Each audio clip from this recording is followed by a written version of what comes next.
Hi అండి. నమస్తే. ఇంకా మాకిద్దరు అమ్మాయిలు కాబట్టి వాళ్ళని తీసుకొని తెలిసిన వాళ్ళకి బాగుండకపోతే వాళ్ళని పలకరిద్దామని వెళ్తున్నాము. మార్నింగ్ ఫంక్షన్ అయిపోయింది. ఫంక్షన్ అయిన తర్వాత భోజనాలు చేసి ఇంకా బస్సులో బయలుదేరుతున్నామండి. అయితే నేను ఒక్కదాన్ని వెళ్ళి చూడొచ్చండి. కానీ పిల్లల్ని ఎందుకు తీసుకువెళ్తున్నానంటే, ఇప్పుడు మన సంతోషాన్ని పిల్లలకి ఎలా పరిచయం చేస్తామో ఒక కష్టాన్ని కూడా మనం పిల్లలకి అదే విధంగా మనం పరిచయం చేయాలండి. ఎందుకంటే వాళ్ళని సుఖంలోనే పెంచామంటే వాళ్ళకి మన కష్టం విలువ తెలీదండి. అదే కాకుండా తెలిసిన వాళ్ళకి బాలేనప్పుడు తీసుకువెళ్తున్నాను నేను.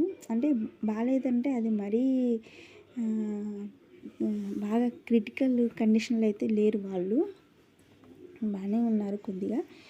పలకరిద్దామని వెళ్తున్నాము. ఎందుకలా తీసుకెళ్తున్నానంటే, ఇప్పుడు మన ఆయన్న వాళ్ళు, ఆత్మీయులు వాళ్ళకి బాలేనప్పుడు మనం ఎలా పలకరించాలి, వాళ్ళని ఎలా రిసీవ్ చేసుకోవాలి అనేవి మనం చిన్నప్పటి నుంచి మన తల్లిదండ్రులుగా మనం నేర్పించాలండి. అలా నేర్పియకపోతే పిల్లలు తెలుసుకోలేరండి. తల్లిదండ్రులుగా మనం నేర్పిస్తేనే వాళ్ళకి తెలుస్తుంది. అయితే నేను ఒక్కదాన్ని వెళ్ళి చూడొచ్చు. కానీ అలా చుట్టం వల్ల పిల్లలకి నేనేం నేర్పించలేను. ఇంట్లో ఉంటే కొన్ని విషయాలే చెప్తాను. అదే బయటికి తీసుకొచ్చాననుకోండి, బయట పరిస్థితులు ఎలాంటివి, బయట మనుషులు ఎలాంటి వాళ్ళు, ఎలాంటి మనుషుల మధ్య మనం ఉంటున్నాము, ఆ మనుషులకు తగ్గట్టుగా మనం ఎలా ప్రవర్తించాలి, ఎలా నడుచుకోవాలి, ఎవరిని నమ్మాలి, ఎవరిని నమ్మకూడదు, ఎవరితో ఎలా ఉండాలి, ఎలా ప్రవర్తించాలో ఇట్లా బయటకు వచ్చినప్పుడు పిల్లలకి మనం చెప్పగలుగుతామండి. ఇంట్లో ఉన్నప్పుడైతే చెప్పలేము.